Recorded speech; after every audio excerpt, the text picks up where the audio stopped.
So first chapter chemical reactions and equations and then ಕೊಟ್ಟಿದ್ದಾರೆ. Consider the following situations of daily life and think what happens when milk is left at room temperature during summers. So ಏನು ಕೊಟ್ಟಿದ್ದಾರೆ, ಇವಾಗ ಹಾಲು ನಾವು room ಟೆಂಪ್ರೇಚರಲ್ಲಿ ಹಾಗೆ ಬಿಟ್ಬಿಟ್ಟಿದ್ದೀವಿ, ಅವಾಗ ಏನಾಗುತ್ತೆ?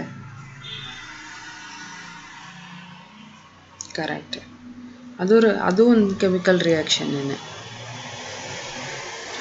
An iron tawa or pan or nail is left exposed to humid atmosphere. ಅವಾಗ correct ಅದೂ ರಿಯಾಕ್ಷನ್ನೇ. ಗ್ರೇಪ್ಸ್ ಗೆಟ್ಸ್ ಫರ್ಮೆಂಟೆಡ್, ಕರೆಕ್ಟಾ?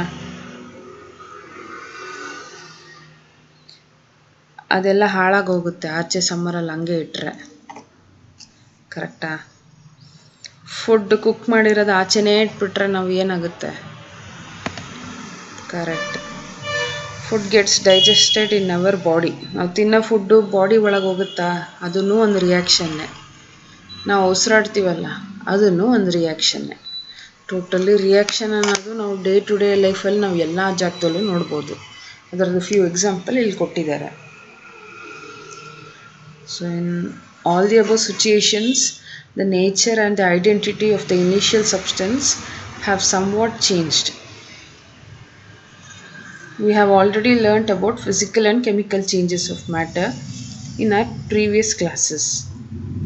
Whenever a chemical change occurs, we can say that a chemical reaction has taken place. So ನಮಗೆ ಅಲ್ಲಿ ಏನೋ ಆಗಿದೆ ಅಲ್ವಾ? ಇವಾಗ ನಾವು ಅಡುಗೆ ಮಾಡಿರೋದು 2-3 ದಿನ ಆದ್ರೂ ಆಚೆನೇ ಇಟ್ಟಿರ್ತೀವಿ ಅಂದರೆ ಇವಾಗ ತೆಗ್ದಿದ ತಕ್ಷಣ ಫುಲ್ ಬೂಸ್ಟ್ ಹಿಡ್ದಿರುತ್ತಲ್ವಾ. ಸೊ ಆ ರಿಯಾಕ್ಷನ್, ಆ ಚೇಂಜ್ ಆಗಿದೆ, ಕೆಮಿಕಲ್ ಚೇಂಜ್ ಆಗಿದೆ ಅಂತಂದರೆ ಅಲ್ಲಿ ಕೆಮಿಕಲ್ ರಿಯಾಕ್ಷನ್ ಆಗಿರಬೇಕು ಆ 2-3 ದಿನದಲ್ಲಿ. ಅದಕ್ಕೆ ಆ ಥರ ನಾವು ನೋಡ್ತಾ ಇರೋದು. So chemical changes, physical changes ಎಲ್ಲ ಲಾಸ್ಟ್ ಟೈಮ್ ಓದಿದ್ದ. Physical changes and chemical changes of matter ಏನೇನಿತ್ತು ಅದರಲ್ಲಿ?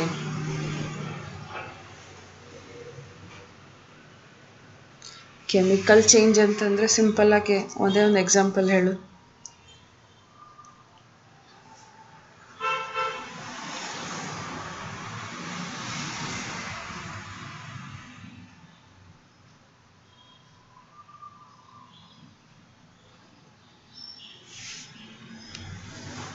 ಓಕೆ, ಇವಾಗ ನಾನು ಎಷ್ಟು ಎಕ್ಸಾಂಪಲ್ ಹೇಳಿದ್ನಲ್ಲ, ಮೇಲ್ಗಡೆ ಮಿಲ್ಕ್ ಇಸ್ ಲೆಫ್ಟ್, ಐರನ್ ತವ ಇಲ್ಲ, ನಾವು ಅದನ್ನು ಕೆಮಿಕಲ್ ಚೇಂಜ್ ಆಗುತ್ತಲ್ಲ ಅಂದರೆ ಅದು ಇವಾಗ ಹಾಲು ಆಚೆನೇ ಇಟ್ಟಿರ್ತೀವಿ ಸಮ್ಮರಲ್ಲಿ, ಒಂದಿನ ಪೂರ್ತಿ ಆಚೆನೇ ಇಟ್ಬಿಟ್ಟಿದ್ದೀನಿ, ನೆಕ್ಸ್ಟ್ ಡೇ ಹೋದಾಗ ಕಣ್ಣಿಗೆ ಒಂಥರ ಒಡೆದೋಗಿರೋದು ಕಾಣಿಸುತ್ತೆ, ಕರೆಕ್ಟಾ? ಅದು ಫಿಸಿಕಲ್ ಚೇಂಜ್. ಆ ಹೊಡೆದೋಗೋಕ್ಕೆ ಕಾರಣ ಒಂದಿನ ಪೂರ್ತಿ ತೊಗೊಂಡಿರುತ್ತಲ್ಲ, ಅದು ಕಣ್ಣಿಗೆ ಕಾಣಿಸ್ದೇ ಇರೋದು ಕೆಮಿಕಲ್ ಚೇಂಜ್. ಸರಿನಾ? You may perhaps be wondering as to what is actually meant by a chemical reaction. How do we come to know that a chemical reaction has taken place? Let us perform some activities to find the answer to these questions.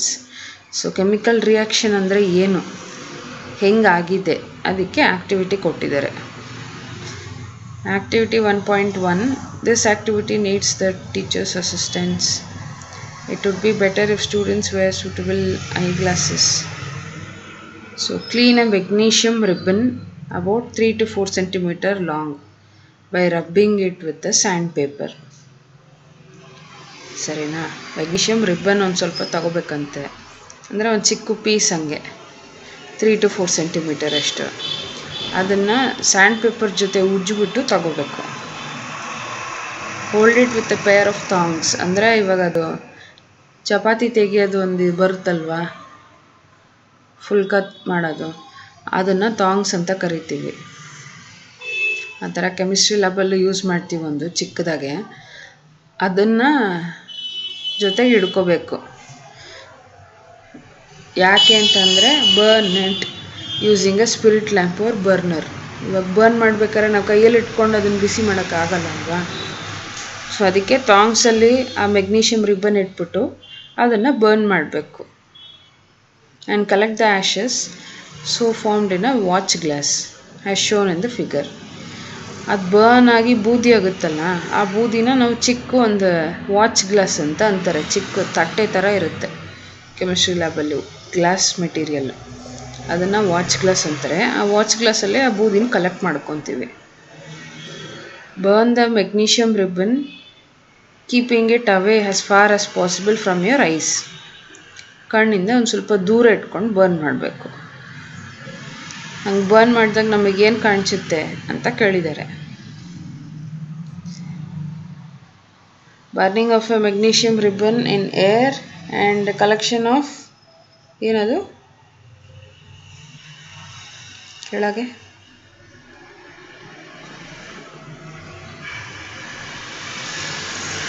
ಹೌದು figure 1.1 ಕೆಳಗೆ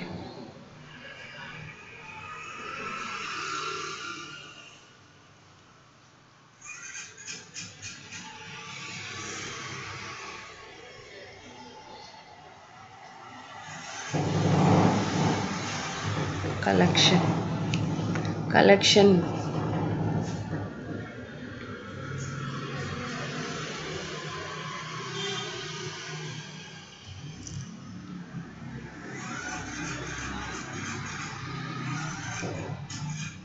ವಿಚ್ಚ WATCH ಏನು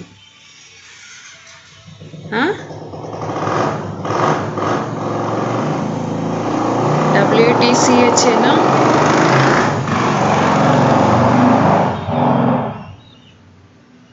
ಕೇಳಿಸ್ತಾ ಇಲ್ಲ.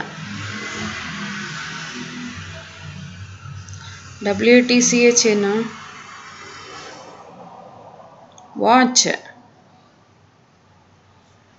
Watch glass. So ನಮಗೆ ಕೊನೆಯಲ್ಲಿ ಏನು ಸಿಗುತ್ತೆ ಅಂತಂದರೆ ಮೆಗ್ನೀಷಿಯಮ್ ಆಕ್ಸೈಡ್ ಸಿಗುತ್ತೆ ಅಂತ ಹಾಕಿದ್ದಾರೆ ಅಲ್ವಾ.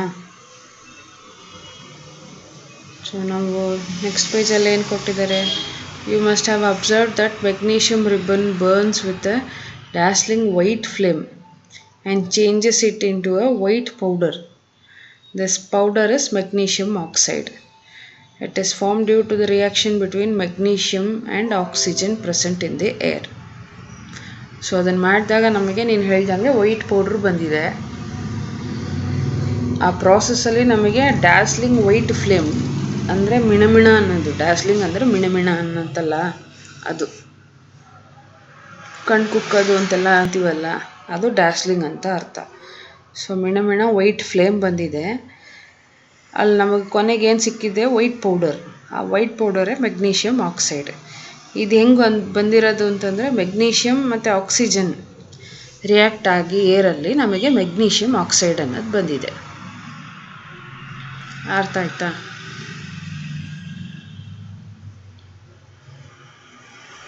ಸೊ ಆ್ಯಕ್ಟಿವಿಟಿ 2ನೂ ಒಂದು ಕೊಟ್ಟಿದ್ದಾರೆ. Take lead nitrate solution in a test tube. ಒಂದು ಟೆಸ್ಟ್ ಟ್ಯೂಬಲ್ಲಿ ಲೆಡ್ ನೈಟ್ರೇಟ್ ತೊಗೊತೀನಿ. Add potassium iodide solution to this. What you observe? So actually ಇದೆಲ್ಲ ಕೆಮಿಕಲ್ ಈಕ್ವೇಷನ್ಸ್ ಬರೀಬೇಕು, ಸರಿನಾ? ಇವಾಗ ಅವ್ರು ಫಸ್ಟ್ ಇದರಲ್ಲಿ ಏನೇನು ತೊಗೊಂಡ್ರು ಹೇಳು? ಮೆಗ್ನೀಷಿಯಮ್ ಅಲ್ವಾ, ಮೆಗ್ನೀಷಿಯಮ್ ಬರೀಬೇಕು. ನಮಗೇನು ಸಿಕ್ತು? ಮೆಗ್ನೀಷಿಯಮ್ ಆಕ್ಸೈಡ್ ಸಿಕ್ತು. ಕರೆಕ್ಟ್ ಅಲ್ವಾ? ಮೆಗ್ನೀಷಿಯಮ್ ಅಂದರೆ Mg. ಇಲ್ಲೇನು ತೊಗೊಂಡ್ರು? ಏರಲ್ಲಿ ಕಾಂಟ್ಯಾಕ್ಟಿಗೆ ಬಂತು O2. Mg ಮೆಗ್ನೀಷಿಯಮ್ ಆಕ್ಸೈಡ್ ಅಂದರೆ MgO. ಇದು ರಿಯಾಕ್ಷನ್ ಅವ್ರು ಹೇಳಿರೋದು ಆ್ಯಕ್ಟಿವಿಟಿ 1.1ನಲ್ಲಿ. ಇದನ್ನು ಹೆಂಗೆ ಬ್ಯಾಲೆನ್ಸ್ ಮಾಡ್ತೀಯಾ?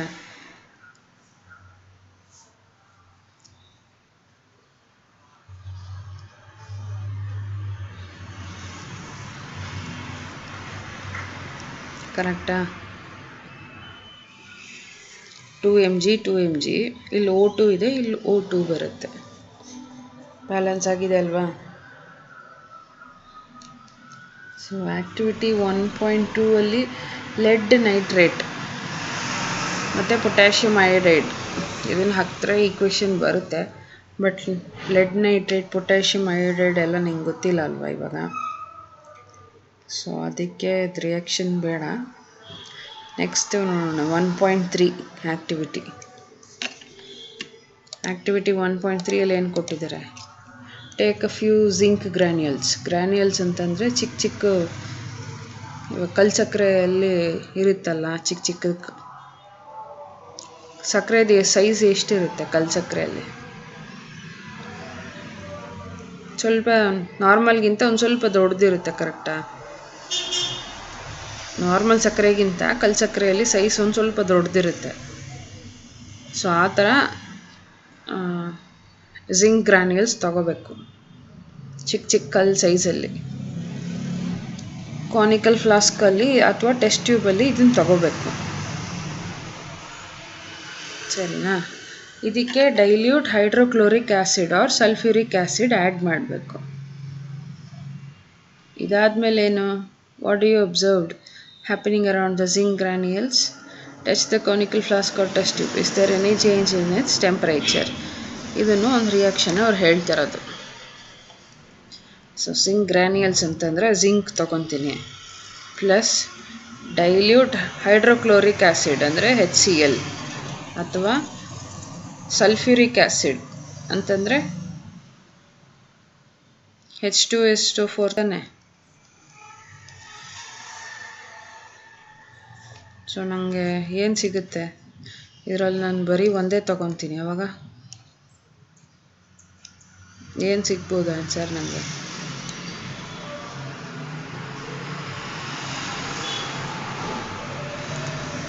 ZnCl ಆಗೋಗ್ಬಿಡುತ್ತೆ, ಪ್ಲಸ್ H2 ಇದೇ ಸಿಗೋದು ನನಗೆ. ಸೊ ಅವಾಗ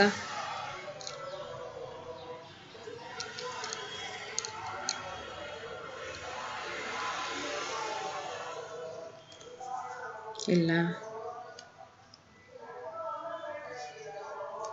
ಓಕೆ.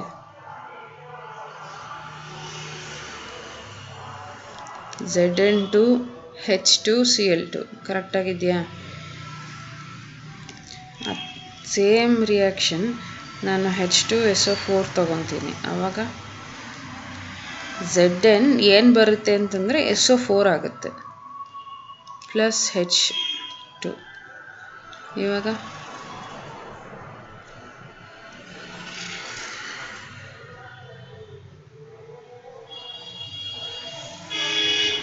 ಬ್ಯಾಲೆನ್ಸ್ ಆಗಿದೆ ಅಲ್ವ ಆಲ್ರೆಡಿ. Zn1 ಇದೆ, H2 S1 O4 ಕರೆಕ್ಟ್ ಅಲ್ವಾ? ಸೊ Zn ಬಂದು ಒಂದು HCl ಜೊತೆ ರಿಯಾಕ್ಟ್ ಆದರೆ ನಮಗೆ ZnCl ಪ್ಲಸ್ H2 ಸಿಗುತ್ತೆ. ಅಂದರೆ ಇದು ZnCl ಬಂದು ಜಿಂಕ್ ಕ್ಲೋರೈಡ್, H2 ಅನ್ನೋದು ಹೈಡ್ರೋಜನ್ ಗ್ಯಾಸ್,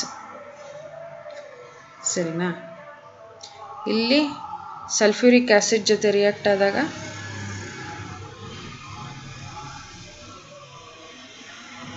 ನಮಗಿಲ್ಲಿ zinc sulphate plus hydrogen gas ಸಿಗೋದು, ಸರಿನಾ? ಆ್ಯಕ್ಟಿವಿಟಿ 1.3 ಇದು 2 ಈಕ್ವೇಷನ್ ಬರುತ್ತೆ, 2 ಈಕ್ವೇಷನ್ ಇದೇನೆ.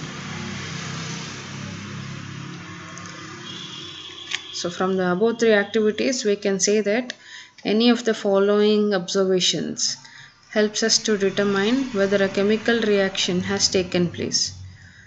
So chemical reaction ಆಗಿದೆ ಅನ್ನೋದು ನಾವು ಹೆಂಗೆ ಗೊತ್ತು ಮಾಡ್ಕೋಬೋದು?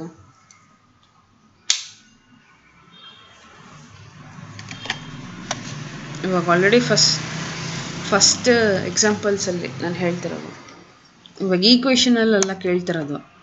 ಇವಾಗ ಆವಾಗಲೇ ಹಾಲು ಹೊರಗೆ ಇಟ್ಟಿದ್ರೆ ರಿಯಾಕ್ಷನ್ ಆಗುತ್ತೆ, ಆ ಥರದಲ್ಲಿ ನಾವು ಏನೇನು ನೋಡ್ತೀವಿ.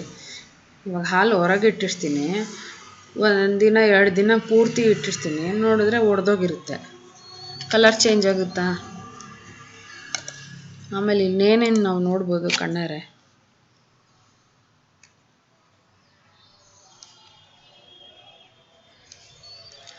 ಸೊ ಸ್ಟೇಟೇ ಚೇಂಜ್ ಆಗಿ ಹೋಗಿರುತ್ತಾ? ಅದು ಫುಲ್ಲು ಒಂದು ಸ್ವಲ್ಪ ನೀರು ಇರುತ್ತೆ ಅಂತ ಅಂದ್ಕೊಂಡ್ರು ಇವಾಗ ಒಂದು ಸ್ವಲ್ಪ ಸೆಮಿ ಲಿಕ್ವಿಡ್ ಆಗಿರುತ್ತೆ, ಕರೆಕ್ಟಾ? ಸೊ ಕಲರ್ ಚೇಂಜ್ ಆಗಿದೆ, ಸ್ಟೇಟ್ ಚೇಂಜ್ ಆಗಿದೆ ಅಲ್ವಾ. ಇವಾಗ ಅದೇ ಬೇರೆ ಎಕ್ಸಾಂಪಲ್ಸಲ್ಲಿ ಏನು ಕೊಟ್ಟಿದ್ದಾರೆ ಅವರು, ಟೆಂಪರೇಚರ್ ಚೇಂಜ್ ಇನ್ ಟೆಂಪರೇಚರ್. ನಾಲ್ಕನೇದು ಎವಲ್ಯೂಷನ್ ಆಫ್ ಗ್ಯಾಸ್. ಅಂದರೆ ಏನರ್ಥ,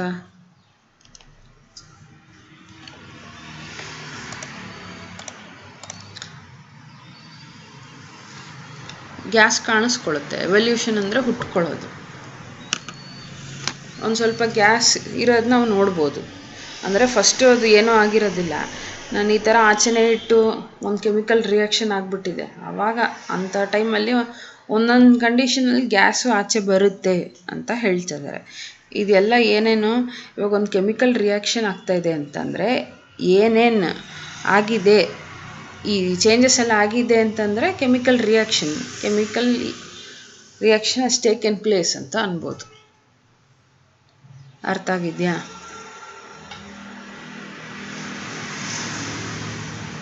ಅರ್ಥ ಆಗಿದೆಯಾ ಸಮರ್ಥ್?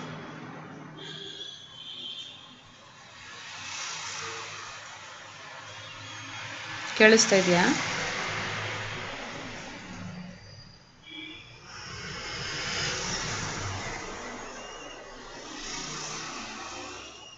ಸಮರ್ಥ್ ಕೇಳಿಸ್ತಾ ಇದೆಯಾ?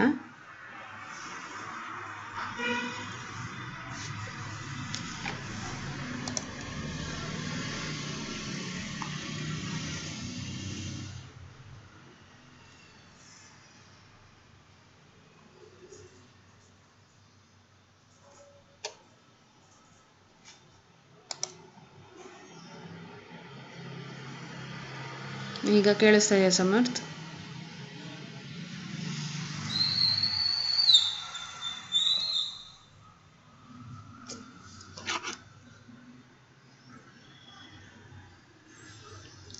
ಸೊ ಈ ಚೇಂಜಸ್ ಎಲ್ಲ ಆದರೆ ನಮಗೆ ಅಲ್ಲೊಂದು ಕೆಮಿಕಲ್ ರಿಯಾಕ್ಷನ್ ನಡೀತಾ ಇದೆ ಅಂತ ಅರ್ಥ ಆಗುತ್ತೆ.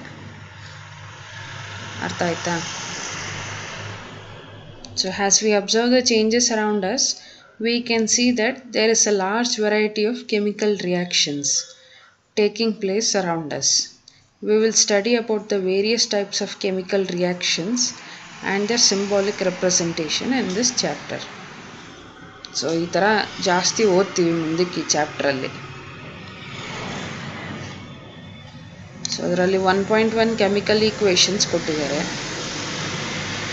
Activity 1.1 can be described as, when a magnesium ribbon is burnt in oxygen, it gets converted into magnesium oxide. ನಾನು ಆವಾಗಲೇ ಹೇಳಿದ್ದೆ ಅಲ್ವಾ, ಇಲ್ಲಿ ಅದೇನು ಹೇಳ್ತಾ ಇದ್ದಾರೆ ಅಂತಂದರೆ ಮೆಗ್ನೀಷಿಯಮ್ ಪ್ಲಸ್ ಆಕ್ಸಿಜನ್ O2, ಇಲ್ಲಿ ನಮಗೇನು ಬರುತ್ತೆ, ಮೆಗ್ನೀಷಿಯಮ್ ಆಕ್ಸೈಡ್. ಈ ರಿಯಾಕ್ಷನ್ನ ಎಕ್ಸ್ಪ್ಲೇನ್ ಮಾಡ್ತವ್ರೆ. ಮೆಗ್ನೀಷಿಯಮ್ ಏರ್ ಜೊತೆ ರಿಯಾಕ್ಟ್ ಆದರೆ ಮೆಗ್ನೀಷಿಯಮ್ ಆಕ್ಸೈಡ್ ಸಿಗುತ್ತೆ. This description of a chemical reaction in a sentence form is quite long.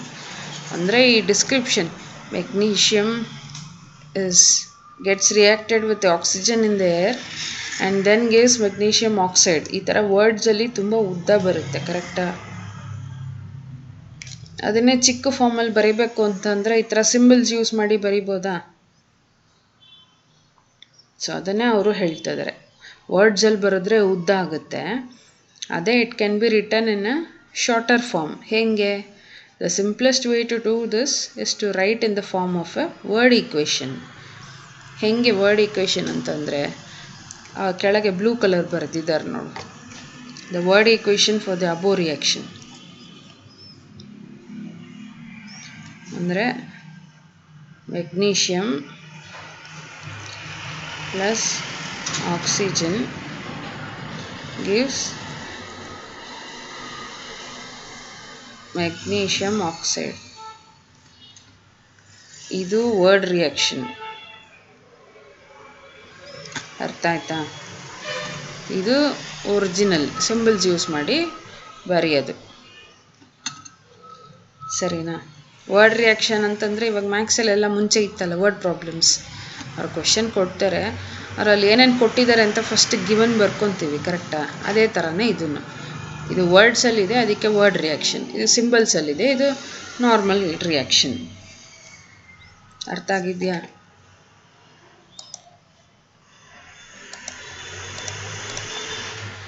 So the substance that undergoes chemical reaction, chemical change in the reaction 1.1, ಅಂದರೆ magnesium and oxygen are the reactants ಅಲ್ವಾ. ಇವಾಗ ಆವಾಗಲೇ ಹೇಳಿದ್ರಲ್ಲ, magnesium plus oxygen, magnesium oxide. ಇಲ್ಲಿ magnesium plus oxygen ನಮಗಿದು already ಗೊತ್ತು, ಕರೆಕ್ಟಾ? ಇದು ಗೊತ್ತಿದೆಯಾ ಇಲ್ವಾ?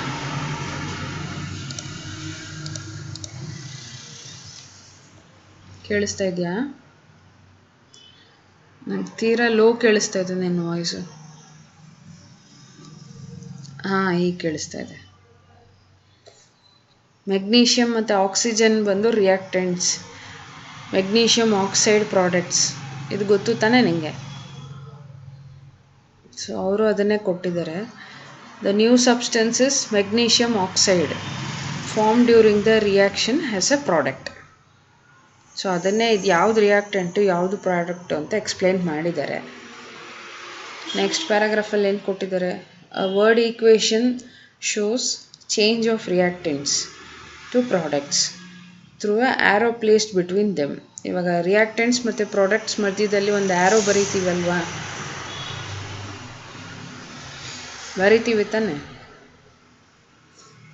The reactants are written on the left side, that is LHS with the plus sign between them ಅಲ್ವಾ. ರಿಯಾಕ್ಟೆಂಟ್ಸಲ್ಲಿ ಒಂದಿದ್ರೆ ಒಂದು ಬರೆದು ಆ್ಯರೋ ಮಾರ್ಕ್ ಹಾಕ್ತೀವಿ, ಒಂದಕ್ಕಿಂತ ಜಾಸ್ತಿ ಇದ್ದರೆ, ಇವಾಗ Mg+O2 ಇವಾಗ 2 ರಿಯಾಕ್ಟೆಂಟ್ ಇದೆ, ಅದಕ್ಕೆ ನಾನು ಪ್ಲಸ್ ಅಂತ ಯೂಸ್ ಮಾಡ್ತೀನಿ ಅದ್ರ ಮಧ್ಯದಲ್ಲಿ, ಕರೆಕ್ಟಾ? ಇವಾಗ ಅದೇ ಥರ ಪ್ರಾಡಕ್ಟ್ಸಲ್ಲಿ ಇವಾಗ ಇಲ್ಲಿ MgO ಒಂದೇ ಇದೆ, ಅದಕ್ಕೆ ಬರೀ MgO. ಪ್ರಾಡಕ್ಟ್ಸಲ್ಲಿ 2, 3 ಇತ್ತು ಅಂದರೆ ಪ್ಲಸ್ ಅಂತ ಬರೀತೀನಲ್ವಾ. ಸೊ ಅದನ್ನೇ ಹೇಳ್ತದೆ. Similarly products are written on the right hand side, that is RHS with a plus sign between them. The arrowhead points towards the product and shows the direction of the reaction. So ಇಲ್ಲಿ ಏನು ಹೇಳ್ತಾ ಇದ್ದಾರೆ ಅಂತಂದರೆ, ಇದನ್ನು ಹಿಂಗೆ point ಮಾಡ್ತಾರಲ್ವಾ, ಹೀಗೆ. So ಇದು direction of the reaction ಅಂತ ಹೇಳ್ತಾ ಇದ್ದಾರೆ. ಸೊ Mg+O2 ಈ ಕಡೆ ಪಾಯಿಂಟ್ ಮಾಡಿದಾಗ ನಮಗೆ ಇದು ಸಿಗುತ್ತೆ, MgO ಅಂತ ಅರ್ಥ ಅಂತ ಹೇಳ್ತಾ ಇದ್ದಾರೆ. ಗೊತ್ತಾಯ್ತಾ ಇಲ್ಲಿವರೆಗೂ?